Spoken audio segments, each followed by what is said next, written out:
In a city shattered by war, where ruins touched the sky, a killer without a name lurked silently, striking in cold blood and vanishing without a trace. This is the story of the Hamburg Rubble Murderer, a string of brutal crimes that remain unsolved in the heart of Europe. Warning, this story is real and deeply disturbing, involving victims strangled and left naked.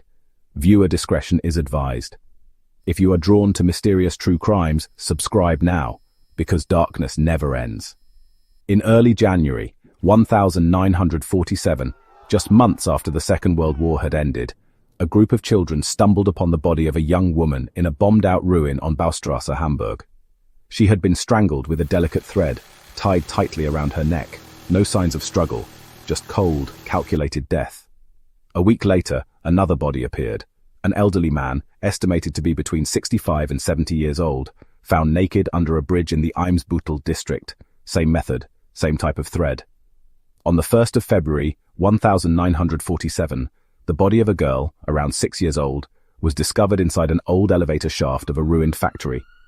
She too had been strangled with precision, and left as if her life meant nothing.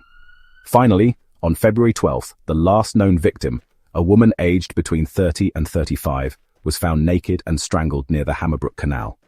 No robbery, no sexual assault, no bruises or chaos. Just strangulation, neat, intentional, and eerily quiet.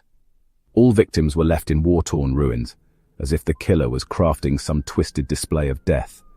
What made it more horrifying? None of the victims were identified. No fingerprints, no witnesses. German investigators speculated it was the work of a lone killer, possibly someone hiding among the rubble since the war's end. Over 1,000 people were interviewed, but the police found nothing. Some suspected a mentally ill drifter, others thought it was a former soldier or displaced person. No one was ever charged. Why? The city was in ruins, evidence destroyed, and the people too broken to see what hid in plain sight. 2 decades later, the files were reopened, and once again, forgotten. Do you believe the rubble murderer was ever caught? Or did he simply fade into history, protected by chaos and silence?